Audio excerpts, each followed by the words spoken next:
Welcome everyone, my name is Perry F and this is my YouTube channel, Perry F PII. I'm excited to actually go through another little lesson that I want to teach.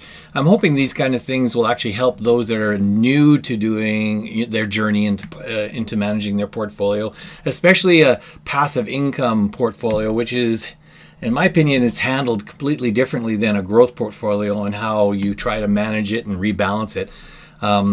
Today, I decided that I was going to do a major rebalancing, something I didn't expect I was going to do today, but almost on a daily basis, I look at my spreadsheet and I'm always looking for ways that I can maybe tweak it or improve it or make changes to it so that I can actually squeeze out more monthly income each month, because again, I am an income investor. My goal and my objective is to grow, maintain and grow my portfolio's income, my monthly income. So if there's ways that I can look at my portfolio and say, hey, you know what, this one's, if I do it this way or I tweak it that way, I'll be able to get another $100 or another $1,000. I'm always looking at that.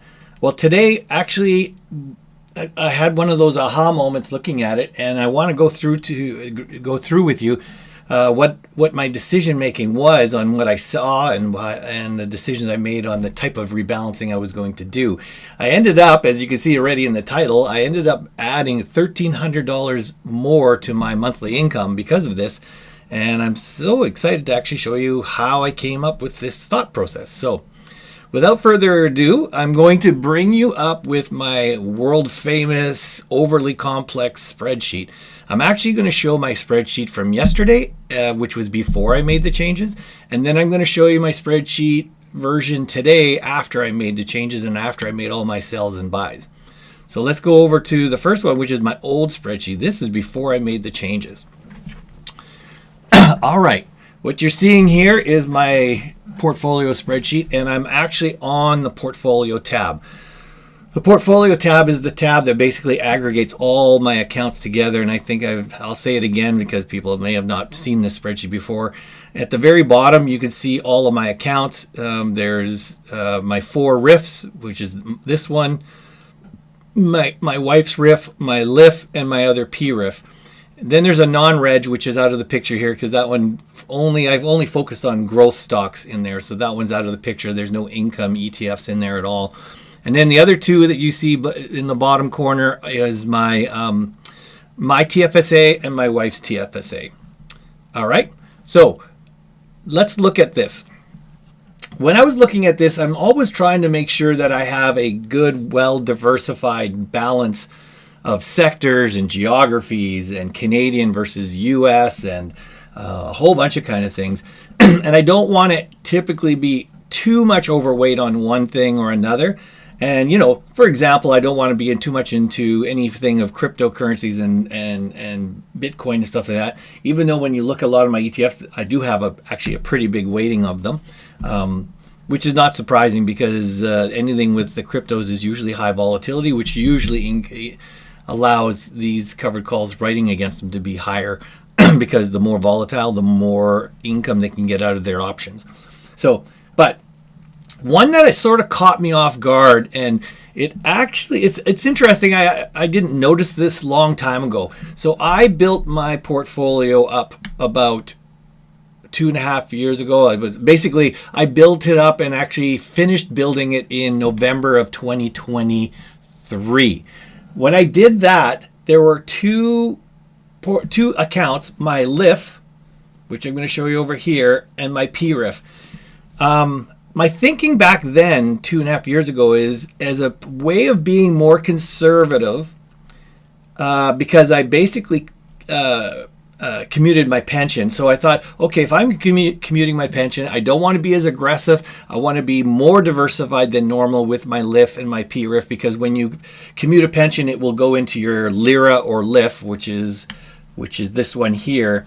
And just for those people, most people have never heard of a PIIverse, but a PIIverse is basically a 50% withdrawal or transfer of a LIF into another special RIF that doesn't have the restrictions of a LIF. In Manitoba, which is the province I'm in, it's quite liberal, so I'm allowed to do a one-time, lifetime withdrawal of my LIF over to my PIIverse. So when you see my PIIverse is basically a more liberalized version of my LIF. So that's what these two are. Since my pension was commuted and being moved into the, I decided back then in 2023 I was going to be more conservative than normal than my other RIFs and my TFSAs. So way back when, I decided to add these two ETFs over here, which I'm hoping you can see them. One of them over here is the QQQY from Evolve. And the other one I added was QQCL. Both of them are NASDAQ type, both of them are S&P type ETFs. And at the time, of course, if you're investing in any S&P type index type covered call ETFs, that adds a little bit more conservativeness to it. But I thought, okay, I'm going to have those. Now, since those were the ones I had. At that time, I didn't have too many other American versions of ETFs. Over the time, shortly after I bought these two have been there, and you can see how long. It says here, months held, 22 months, 22 months. It basically says these were ones that I've held for a long time, almost 2 years now, and they came during inception. But then if you look later, I started adding other ones. And again, I don't know why it's actually saying it's 23 months, because I know that this one was actually a little less. So I have to figure out why that is. But there's QQQY and IWMY were added. And those two were, if you look at QQQY, ironically, it's actually even the same name as this one. They both invest in the S&P.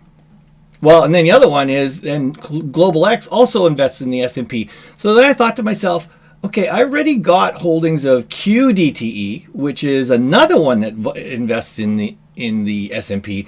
So I'm like, okay, I've got S&P here, I've got S&P here, I've got S&P here, and I've got S&P here. So for some reason, it finally dawned on me, why do I have 4 covered call ETFs that are all basically doing the S&P? Now, that being said, the good news on doing this is the fact that since I've held them, if you look over here on the thing, QQQY is currently up 29%. So I've already made $1,700 on this just on my LIF. And I've also made $1,000 on my QQCL just on my LIF. If I go to my PIIverse, I have them as well. So over here, you can see I've made another $1,700 from it here and another $1,000 here. So there's almost $6,000.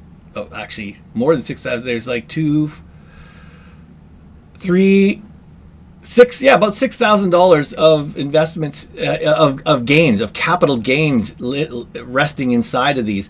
And I thought to myself, okay, if I were to sell them all, I could basically, I'm going to go over here. The current value of them is $700 to $800. So if I sold all of these and closed this position and said, hey, you know what? I've already got QDTE and I've already got QQQY. So why don't I sell these positions out of all of both my LIF and my RIF? They don't exist in any of my other RSPs and they are RIFs, and they don't exist in my TFSA. So these are the only 2 accounts that hold these 2 ETFs. Their yield is okay. No one would sneeze at their yield. Like I'm gonna look over here. Their yield basically is. Oh, I'm not here. Their yield is 19%. I've gotten so far, and that's my yield on cost is 19%, and 18% is for my other one. Now, currently they're lower because I've actually gained capital gains on this one, or unrealized gains. So it's even high. It's a little lower if you were actually to buy them right now. But if I were to sell these 2 covered call ETFs, I would lose this 19% yield and I'd lose this 18% yield. So, of course, I don't want to go downhill. I want to go uphill. So if I were to free up this cash, and again, I'm going to go to my portfolio because it summarizes both my LIF and my RIF, because, again, the other 2 don't exist. So if I go over here and I say, okay, I have 600 units. I have 600 units of QQQY. So if I sold that one, I would make $15,600 in cash that would cash out. and QQCL would be another $10,600. So about $27,000, $27,000 it becomes available between those two accounts. So then the question was, okay, so what would I buy if I sell them out? Because I already now am covered with QDTE and QQQY in the American versions, which are generating much more yields than those two are. So I don't mind getting rid of the Canadian versions of it because the American versions are generating more yield than the Canadian versions are. Sorry, I'm going to go back and forth. My brain jumps all over the place. I'm just going to show it to you here. So here's QDTE, and its current yield, if I were to, its current, for me, yield on cost is 27%, which is again better than the QQQY that's up here at 19. So, and then my yield on cost is 27%, and then my QQQY here is 16%, which that is my yield on cost, but its current yield is higher at current levels, which is 36%. So what I'm going to do is I decided I'm going to sell them. And then I thought to myself, okay, so here you could see my special notes. I've decided, okay, I'm going to sell them and I'm going to cash out and make the profits out of both of these guys. So in this case, it's going to be about $13,000 is going to be cashed out of here. So what was I going to buy? So I turned around and looked around and said, okay, so here are all my covered call ETFs that I have. The first one I would look at is there an ETF in my catalog of ETFs that I haven't bought anything in, that I need to actually buy a holding or a position in? Well, you could see for my LIF, PLTE does have an empty spot. In other words, if I had money, I should be buying some more I should buy PLTE so I actually have a position in it. The problem is, as many of you guys have already known, PLTE is just skyrocketing right now, and there's no way I'm going to chase a running horse. So right now, PLTE is off the books for me. Matter of fact, I've been debating back and forth. I actually sold out of some PLTE last week. I mean, sure, I would have loved to actually waited another week and make another $3 a share on it, but I actually trimmed off a lot of profits off my PLTE already last week to buy Hui. And right now, there's no way I'm going to be buying any more of this until these numbers become more reasonable, because, you know, my costs generally were in the $12 to $13 range, and this is now at 27, so I'm going to be leaving that one alone. So it was off the table. So then I went and said, okay, well, if there's nothing empty for me to buy, I have to then go on my spreadsheet and say, let's look at my weightings. And is there anything that I'm underweight or overweight on? And of course, I was looking around at, okay, so not only underweight or overweight, but the other thing is it currently, in my opinion, a deal? So the one that really stood out as being not only underweight, but a deal was my LFGY. I do like LFGY because it is a weekly paying ETF, and I'm actually liking more and more getting that every Friday income. And I actually do have a pretty good position in LFGY. Matter of fact, I've increased my target to be higher than most of the others. I have a 5.5% weight holding weight on it. And for this for this account, my LIF, I'm only at 1.4%. So it became a very natural decision for my LIF account that if I'm going to take the cash out of those other two, where to invest in, it's going to be to invest into LFGY. So I currently hold, you can see over here, I currently hold 80 units. And if I actually figured out how much I could buy from the cash layout, the decision was that I was going to buy 270.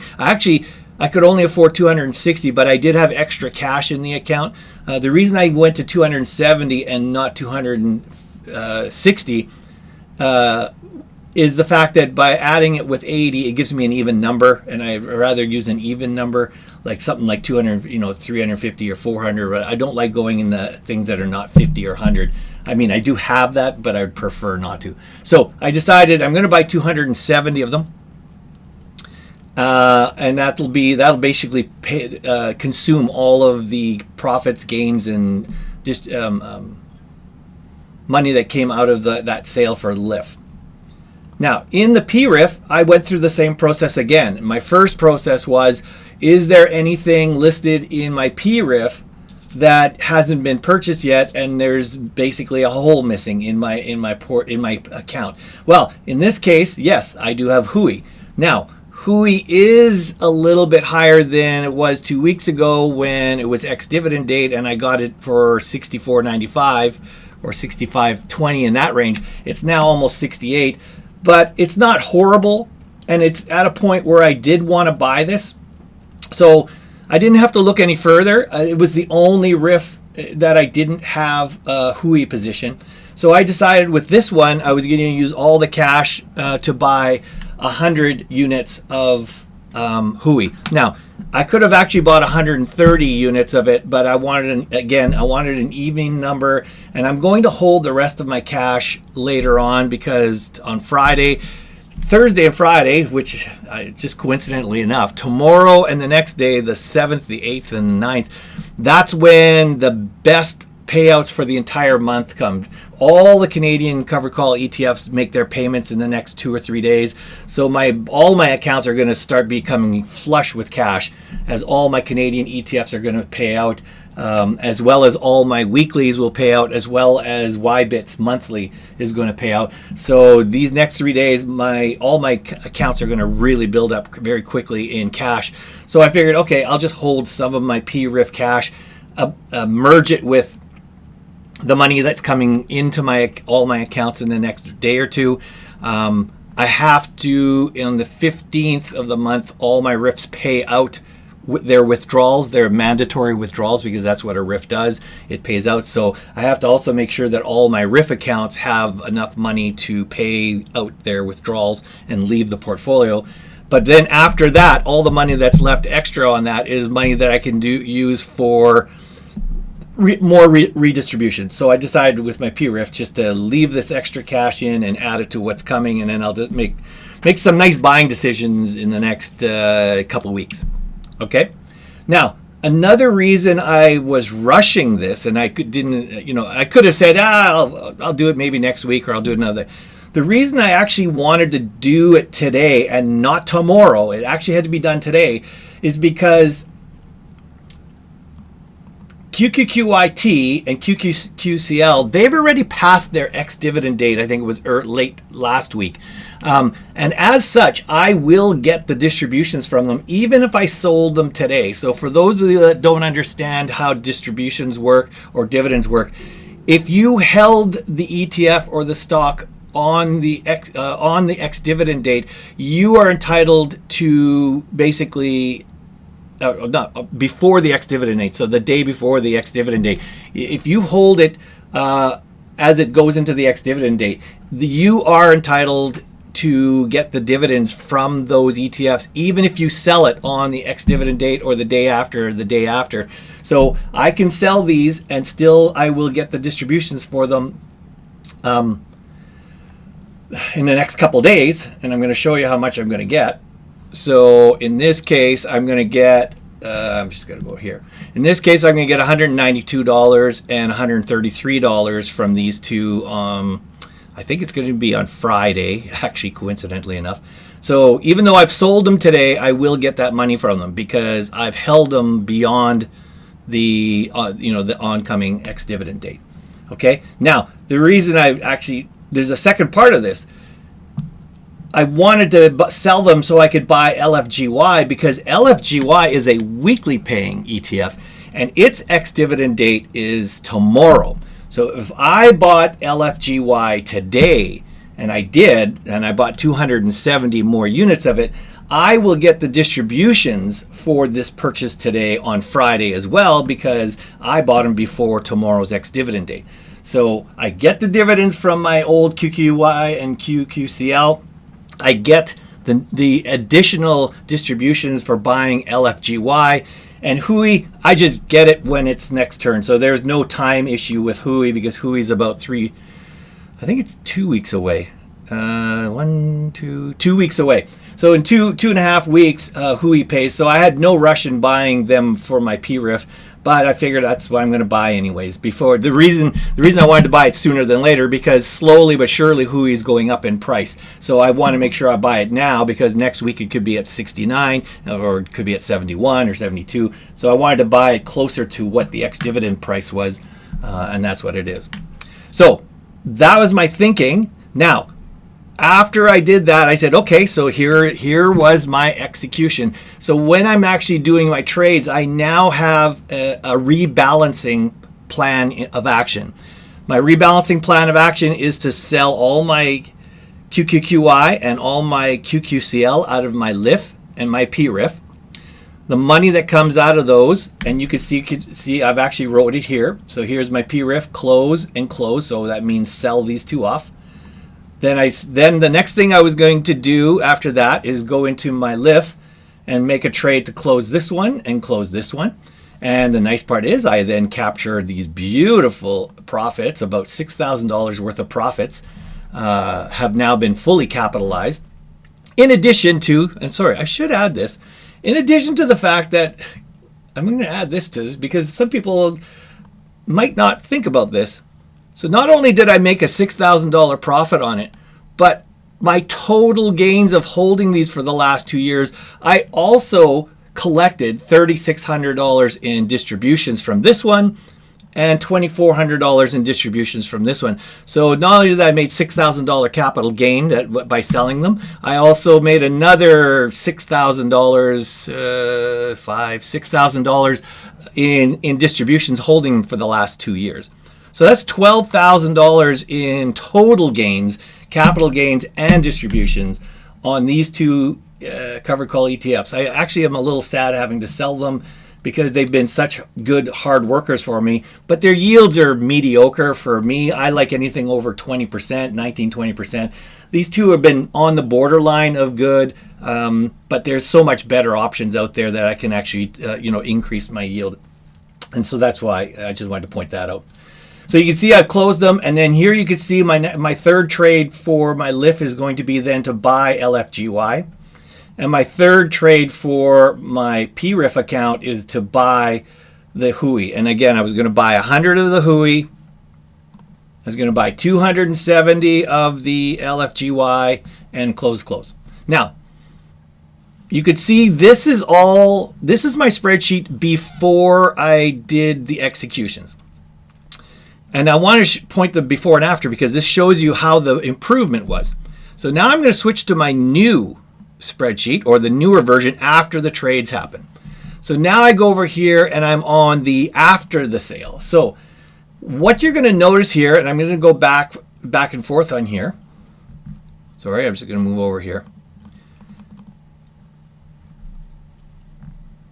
You see here, and I'm just going to go down here. Sorry, I'm trying to juggle two spreadsheets at the same time. Is there anything 32? So basically what I'm going to notice here, what you're going to notice here is that before and after is that I've gained another about 1%. So I've gained from, now on my snowball it says I've gone from 37.11% yield to 38% yield. This one here is saying that it's 36.5% when before it was just under 36. So they're very close in those numbers. And the according to Snowball Analytics, I will gain another $16,000 a year by making these changes, which is equating to about $1,300 a month is now going to be added to my portfolio. Of course, all of these are projected, so no one say, no, you're not really going to get a period because you don't know what the distributions are in the future. But based on projected, I'm going to be gaining about 1.3K per month by making these trades. So that's the big difference on here. You can now see over. I do know why this is not happening. So this will explain it. Because I did not go into, sorry, and you're going to see some of my spreadsheet changes here.